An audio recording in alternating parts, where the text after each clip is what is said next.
From Kansas State University, this is Agriculture Today. Eric Atkinson here, and thanks for joining us. Ahead today, a visit with K-State's Jeff Whitworth as he reports on an array of insects now active in alfalfa, as well as corn and soybeans in their early stages of growth.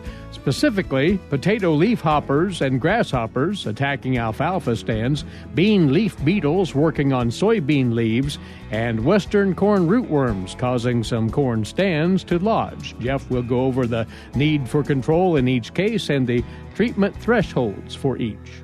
Also today on this week's Wildlife Management segment, K-State's Charlie Lee talks boating safety when fishing or otherwise recreating out on the water. All that and more for you here on Agriculture Today.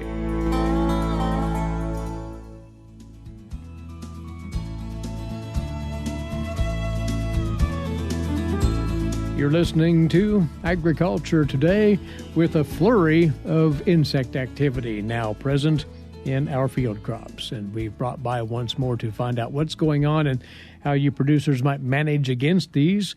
Jeff Whitworth, crop entomologist, K-State Research and Extension. We've alfalfa stands, we've soybeans, we've corn, all growing hopefully actively at this point, Jeff, and each has a pest issue or two to deal with, starting with alfalfa. And we've had so many trials and tribulations getting this crop in to begin with, and now potato leafhoppers are showing up in that second cutting, it sounds. You know, there is quite a disparity across the state with the alfalfa. Some guys are just cutting for the first time, or at least last week they were, and some are cutting for the second time, and some are getting ready for their third cutting. So you're right, exactly right. It's Kansas, right? There's quite a bit of variation as you go across the state through the weather. But the alfalfa, every year, generally after the first cutting, we get the immigration of the potato leafhoppers. And potato leafhoppers, every year I try and talk about because I think they're underappreciated as far as the amount of damage they can do, and they probably often do. The thing about the potato leafhopper, they will also get in soybeans, and we will find them very often in soybeans. They're in soybeans right now, even the small beans. The thing is, as far as today, 2021, they really don't cause a problem in soybeans in Kansas. They do in the southeastern part of the United States. We've never been able to figure out why that is. But in Kansas, even if you have a pretty good population of potato leafhoppers and soybeans, they will often cause the leaves to shrivel up a little bit or cup or kind of, dry down. But they really don't do much damage, so we kind of ignore them in soybeans, but in alfalfa they can be a real problem. And describe them, if you would. Distinguish these. Yeah, the potato leafhopper it's very small and it's very active. If you see it on a leaf, it has a herky-jerky type sideways motion. The adults have wings. As you walk out into the field, they fly, but they don't fly far, or they just crawl underneath a leaf, or they get on the stem, or they try and get out of your way somehow. The nymphs are even smaller. They don't have the wings, but both nymphs and adults have a little white spot between the eyes, which is kind of characteristic of the potato leafhopper. If you look at it up close, that white spot is very characteristic. Like I said, they're on the leaves. The adults, they don't overwinter in Kansas. I always hesitate to say that about any insect because sometimes, depending upon the winter, they might. But these potato leafhoppers, every year about September or October, they pack up and they go to the southeastern part of the United States. So one day they're here, the next day or two, they're gone. It's just that quick. The same with the reverse when they immigrate into the state. And last week was the first time I found some in the north central part of the state. The thing is, right now, a lot of alfalfa is being cut. So as these adult potato leafhoppers come in, they are laying eggs. They lay the eggs in the stems of the plants. A lot of times the guys don't go out and check their fields, once it's just the stubble waiting for the regrowth, and the eggs will hatch, and you'll have a whole bunch of little nymphs out there as these plants start to grow back. The feeding of the potato leafhopper itself, it removes the juice from the plant, so they suck the juice from the plant, but At the same time, they also introduce a toxin into the plant, so they actually, and the nymphs or the adults, so they actually have two different ways of affecting the plant negatively. The characteristic condition that it causes is what we call hopper burn. As the leaves grow out, the potato leaf hoppers suck the juice out of them. You'll get kind of a yellowing at the tip of the leaf, kind of a V-shaped actually. As that goes on, as there's more and more feeding and as more and more leaf hoppers hatch out and start feeding, you'll start seeing those leaves turn yellow and the whole plant then can kind of start wilting. This happens generally from the second to the fourth cutting. So as you know, in Kansas, that's generally the hottest, driest time. So you got the removal of the plant juice, the introduction of the toxin, plus the hot, dry conditions, the normally hot, dry conditions in Kansas summers. So that really can affect the alfalfa plant.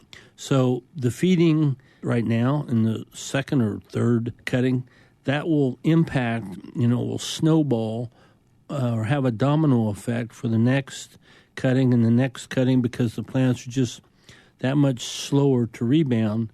And then if they actually are out there feeding prior to the last cutting or right after the last cutting, they can really affect the plant's survival over the winter because at that point in time you realize that plants are putting all the nutrition and nutrients into the roots for the winter, and they can interrupt that translocation at that time. So they can really put a dent in the tonnage from those cuttings. They really can, but a lot of times this time of year, the guys see the yellowing of the leaves and the wilting, and they think it's just hot, dry weather. But you need to get out there because the treatment threshold for potato leafhoppers is very, very low.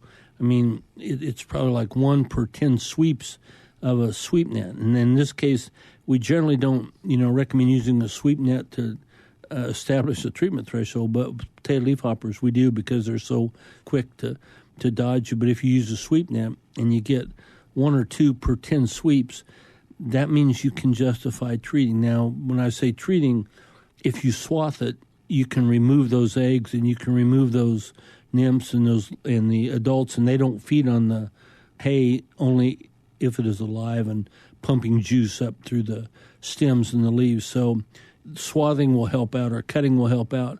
But then you got to go back and monitor, the regrowth also, just like what we're talking about.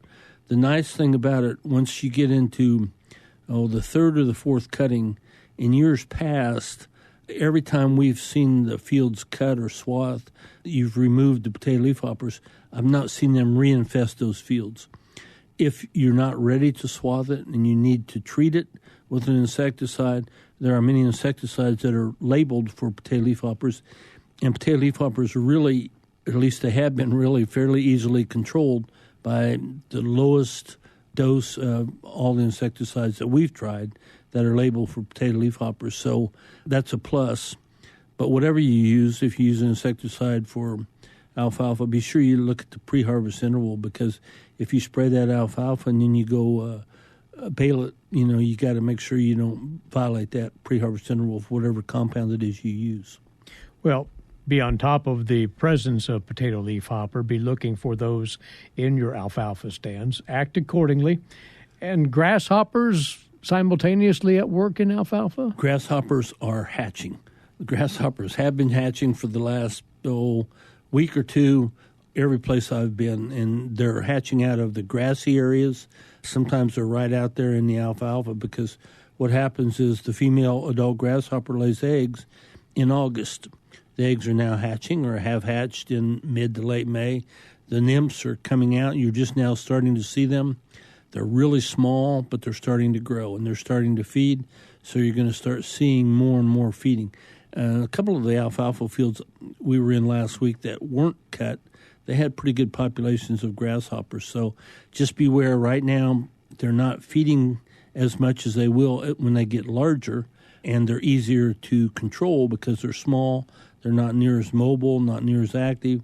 So lots of times you can get away with just spraying a weedy waterway or a patch of weeds or some non-disturbed area that was non-disturbed last year where the grasshoppers' eggs are where the nymphs are coming from, where the eggs were laid last year. So keep that in mind, because grasshopper population is not going to get any less over the next month or two. And as far as the treatment level at which one might act, you say that can be quite variable. It is quite variable. If it's a crop, generally it's, if they're really defoliating the crop considerably, you might want to get out there and at least put a border treatment around 5 to 6 to 7 nymphs feeding in your crop will do a pretty good job of defoliating. But generally you can get by with just, one round around in the weedy area or the border area and maybe, 10 rows around the outside of the field. Also, one of the other things that are in alfalfa right now are some aphids. Okay. But we do have a good supply of lady beetles, at least we have had.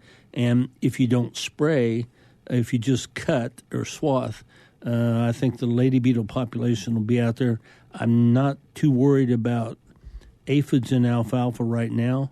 But, we always have the possibility of soybean aphids and soybeans. Generally, when they come in Kansas, it's usually mid-July. And then the sugarcane aphid in sorghum, that has, in the last 4 or 5 years, has been an annual immigrant into the state. And that generally happens in mid to late July also. So the lady beetles should help with those aphids if they're not controlled in alfalfa.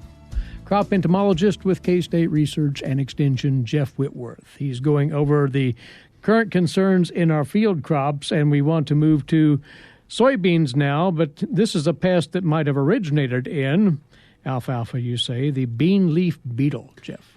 Bean leaf beetles are probably the number one pest of soybeans in the United States, year after year after year. They've always been a pest, and they're probably always going to be a problem. In Kansas, they overwinter, in alfalfa, or they overwinter in pastures, or they overwinter someplace other than the soybean field. But then as the winter goes on and they become active, the adult bean leaf beetle moves and starts becoming active in alfalfa. They will feed a little bit in the alfalfa, and as soon as the first soybeans germinate, they're great at detecting them and flocking to wherever those soybeans are. It's amazing how they can find soybeans from 10 miles away. That's their preference, apparently. That's what they prefer, yes. Once those soybeans start to germinate, they go to the soybeans and they start feeding.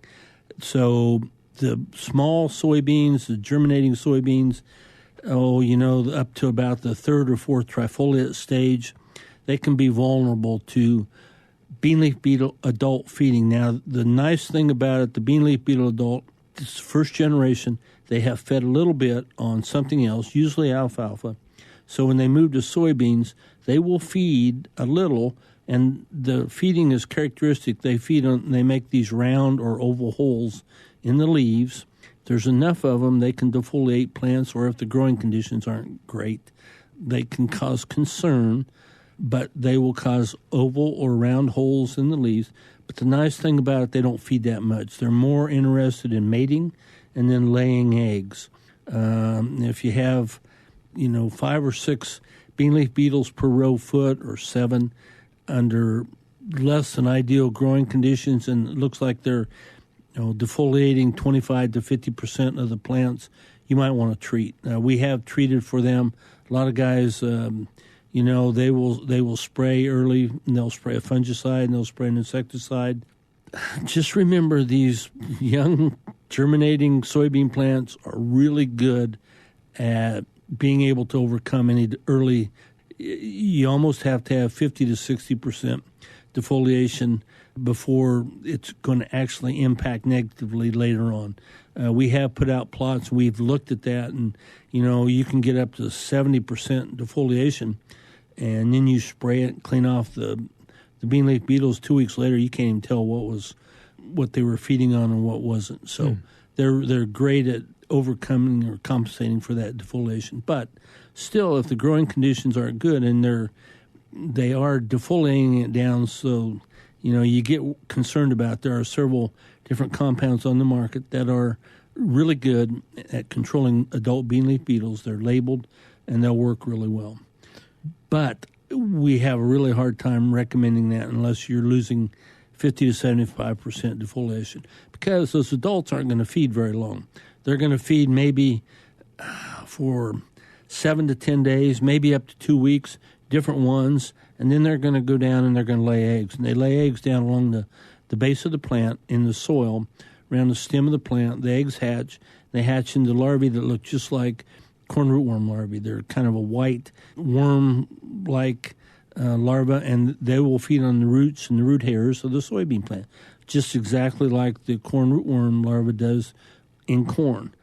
So if the growing conditions aren't great, and especially in dryland conditions, if you look out in your field and you have a spot out there where the plants look like they're just not doing like the rest of the plants do, it's a weak spot, or they're wilted, or they're stressed, go out and pull some of the plants up. They'll probably have these little white larvae hanging off of them, and it's because the larvae from the bean-leaf beetle are feeding on those plants. Well, Jeff, how much protection against bean-leaf beetles can be expected from those insecticidal seed treatments that many a producer deployed upon planting? If you used an insecticide seed treatment on soybeans, it works really well for bean-leaf beetles. But you got to remember those seed treatments, at least for the insecticides, are only going to last 21 to 28 days. So if you planted it and, with the vagaries of the Kansas weather, it was cool or dry and it didn't germinate for a while, that toxin's not going to be active. 21 to 28 days. It will control. Bean-leaf beetles does a pretty good job, but it's got to be within that window. So it will control the adults. It will control the larvae. But after 28 days, it won't. There's nothing left. So those larvae will feed, and then 2 weeks, 3 weeks later, they pupate, and they will come out. They will become an adult, and they'll start to cycle all over again. Generally, the adult bean-leaf beetles we worry about that will cause more concern are later in the year when the pods are being set, because the adults then will feed on the pods. And they'll feed right on the pods, and they can do some serious damage because they're feeding right on the marketable product or the pod that's encasing the marketable product, and that will cause the bean itself or the seed to fall out or desiccate or become, get a pathogen, or it can be a problem. So again, soybean producers, be aware of what might be out there in terms of those bean leaf beetles. We might be revisiting that as we get closer to pod filling time as well, as you say, Jeff. And then our corn producers are potentially contending with western corn rootworm. This is a perennial pest. The western corn rootworm used to be called the billion-dollar pest. Back in the 60s, 70s, 80s, and 90s, before we had BT corn, that was very effective on European corn borers and corn rootworms. Every year, growers would have to use a planting time insecticide application or rotate out of corn and plant soybeans or do something else, because if you plant 3 years of a susceptible variety, and by that I mean a non-BT variety that's for rootworms, there's other, events for corn borers and things, but if it's a BT variety that is not specifically rated to control corn rootworms, and you do that for 3 years, you will have a corn rootworm problem. Still, in Kansas, there are just that many western corn rootworms around. They find these fields, they lay their eggs. It takes a year or 2 or 3 before they build up enough to actually cause a problem. But this past couple of weeks, I've been in several fields that were 3+ years, continuous corn. They didn't use a BT corn. The thing is, they didn't realize they had a corn rootworm infestation, but in the last couple of days, we've had some wind events, and we've seen some lodging because of the pruning of the roots and the corn rootworms do. Right now, the corn rootworms are they're just about on track the way they are every year. They look to me like another week to 10 days, they will be pupating, so there won't be any more feeding on the roots, and then the adults will come out. What can you do about it now? There's not much you can do about it. We used to have what they call lay-by treatments.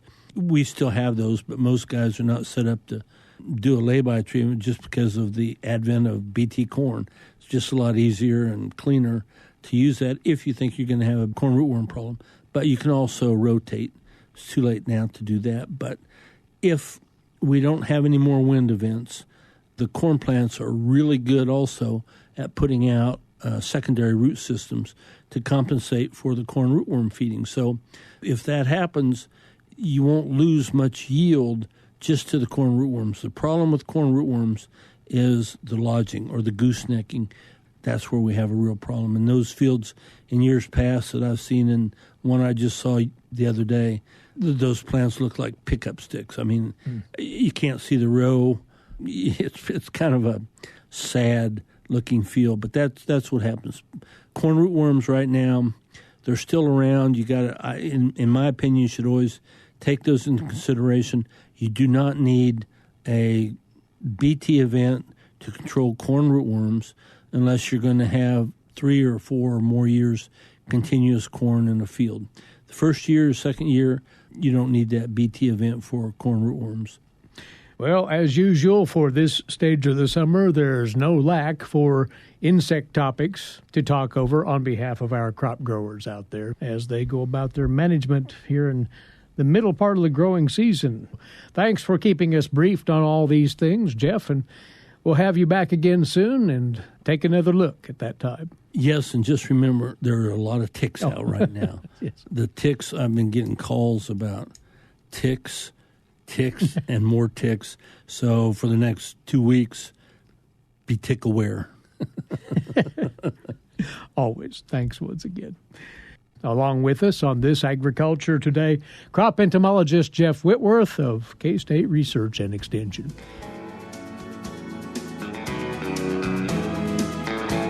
Coming to you from the campus of Kansas State University, this is Agriculture Today. Eric Atkinson here.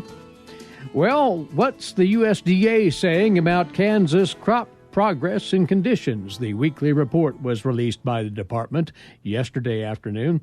For the week ending this past Sunday, our topsoil moisture supplies, first of all, 2% surplus and 65% adequate, yet with 33% short to very short. Subsoil moisture at 2% surplus, 77% adequate, and 21% short to very short.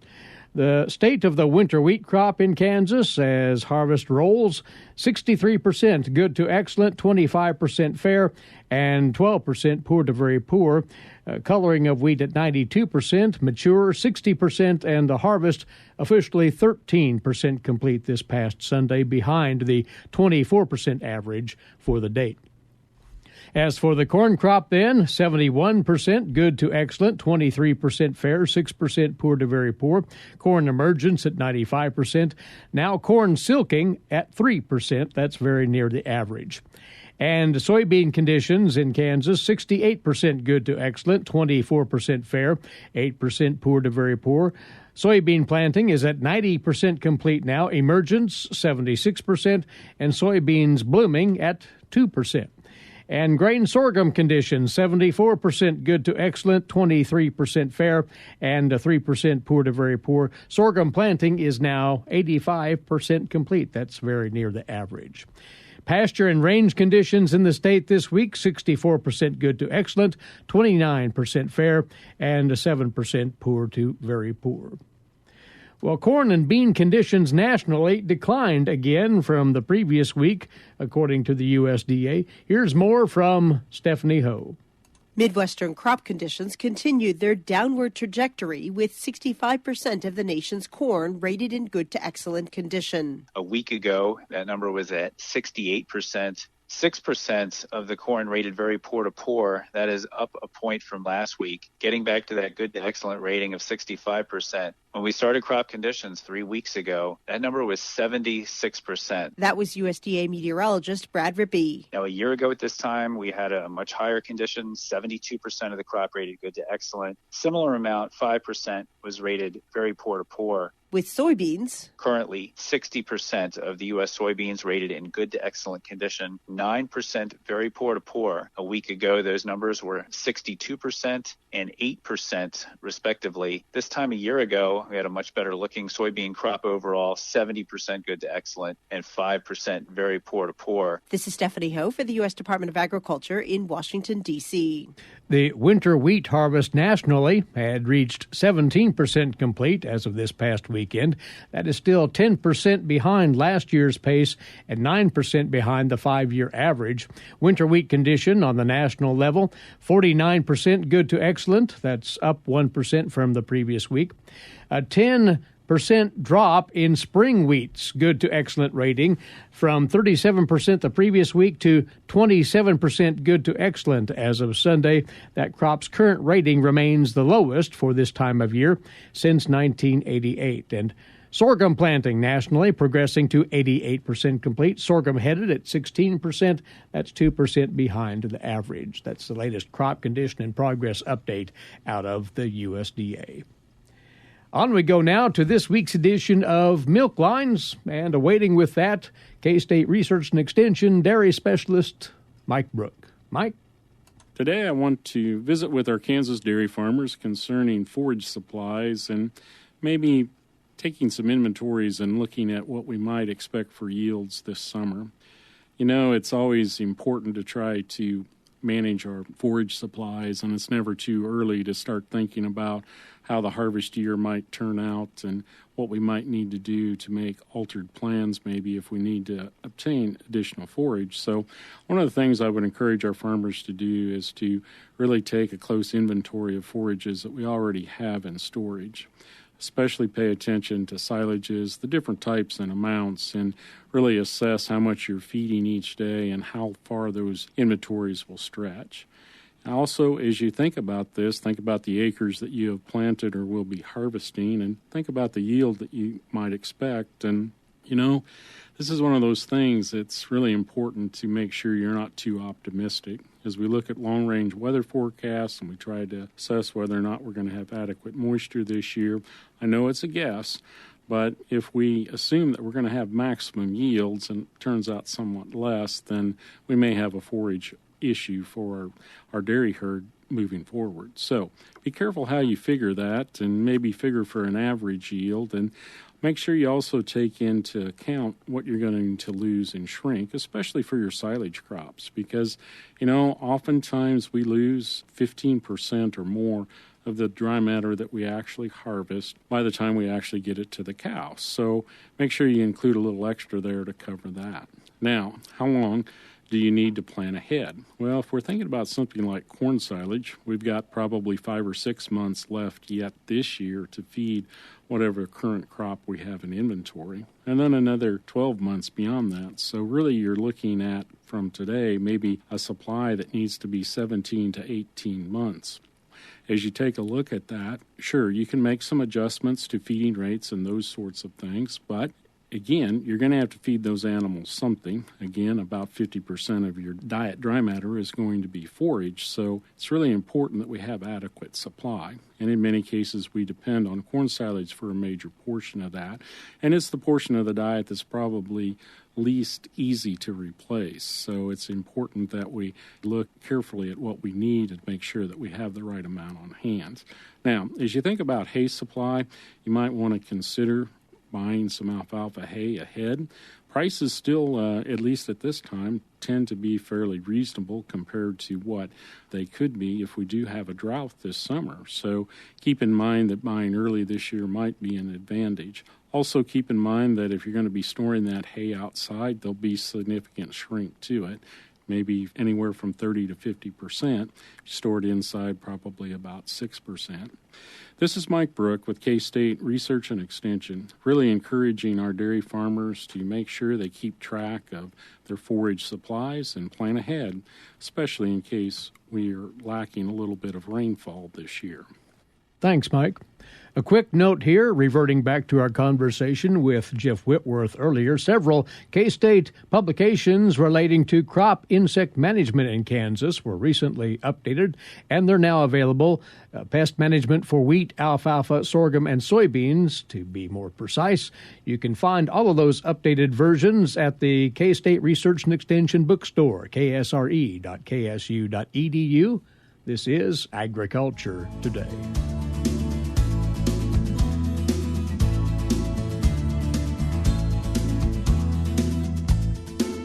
We're back now on Agriculture Today, and to round out this Tuesday edition, the latest on the wildlife management front with Charlie Lee, wildlife specialist, K-State Research and Extension.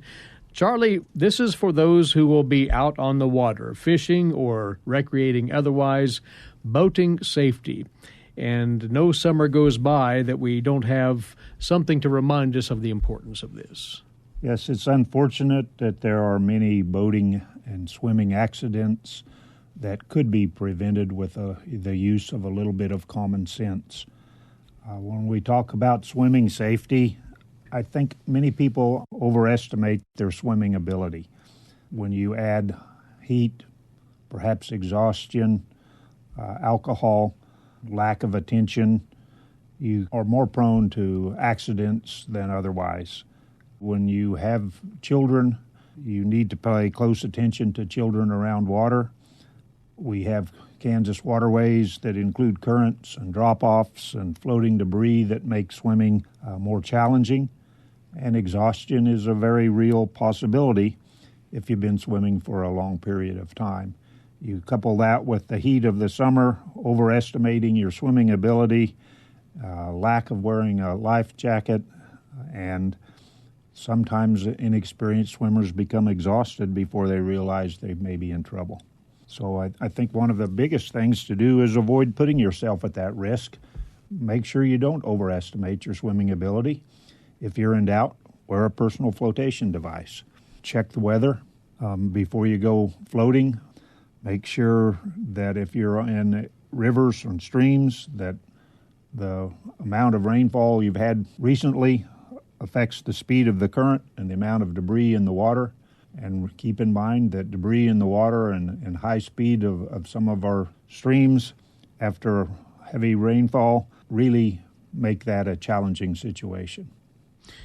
So many things that one should be mindful of as far as personally outfitting and personal skill. What about the craft itself if you are in a boat and how it's equipped? Isn't that important here? Yeah, it's important that you have the required equipment as well as perhaps some recommended equipment. Required equipment here in Kansas really depends upon the type of watercraft you're operating. And Wildlife and Parks has a online form that you can fill out that lists that type of equipment. But let's say you're just having a power craft, let's say greater than 16 feet in length. Some of the required equipment would be the registration decal, a personal flotation device that is appropriately sized for the occupant, a sound-producing device that can be a whistle or some sort of a air horn. You may need ventilation if your boat motor is in a contained compartment so you can exhaust any fumes out before starting. It will require a muffler and navigation lights. But there are lots of things that aren't on that required list that are important to improve your boating safety. That would include things like a first aid kit, an anchor, appropriate length of line, something as simple as a bailing device, a bucket that you can use to empty your craft if you start taking on water, oars and paddles. There are many times boats' engines fail, and lack of propulsion can lead to accidents. A cell phone is certainly important if you do have trouble. It's always nice to be able to call someone for assistance. Perhaps something as simple as a knife. If your motor has become fouled or on lines, something that can cut those to free your craft. But I think the most important thing to take along is good common sense. Make sure that you're paying attention to other boats and watercraft. By being cautious, you will be able to make boating maneuvers early and more deliberate when you approach other vessels. Make sure that if you're going to be drinking alcohol, you drink responsibly. Keep in mind that alcohol affects your judgment, reaction time, vision, your coordination, and comprehension of potential problems. Make sure that you have an idea of how to operate a boat. It takes experience, but it can also be some of those required skills and abilities can be obtained through a boater education program. And there is such a thing for youth in particular. Yes, Kansas has a boater education program, and it's available to anyone, not just youth, but any person that's under the age of 21 who wishes to operate a vessel that's designed to be propelled, which would be a motorboat, a personal watercraft, a sailboat, or sailboard, without being under the direct supervision, must complete that approved boater education course. Paddle sports, it's not required to take formal boater education course for something like a kayak or canoe or stand-up paddleboard, although there are some online courses to improve your safety if you complete those courses. So there are lots of things that I see out there on the waterways, but personal watercrafts and motorboats are some of those that seem to cause more concern for me than perhaps some of the others. Personal watercrafts are great fun, but they have their place, and it seems that people throw caution to the wind. And perhaps I see more people with personal watercrafts operating irresponsibly than those that are operating boats. So much of it, again, as Charlie says, comes back to common sense, knowing one's limitations when in the water, and the responsible operation of whatever watercraft you are maneuvering through the water. Just take cautions to avoid any mishaps as you enjoy our water resources in Kansas this summer. Charlie, thanks for going over that with us. It's an important reminder. Charlie Lee, former wildlife specialist with K-State Research and Extension, along with us here each week. Our time's away for today. Looking ahead to tomorrow's broadcast, we'll welcome back in K-State's Dorvart Ruiz-Diaz, this time on sampling crop plant tissue for nutrient analysis. This is a technique that's gaining interest as part of in-season crop nutrient management. Also, from the Washburn University School of Law, Roger McOwen, on several prominent court developments of late important to agriculture. And, of course, K-State's Gus Vanderhoven will be along with us, and with another Stop, Look, and Listen. All that and more right here tomorrow. Please be back with us then. Meantime, Eric Atkinson for Agriculture Today. This is the K-State Radio Network.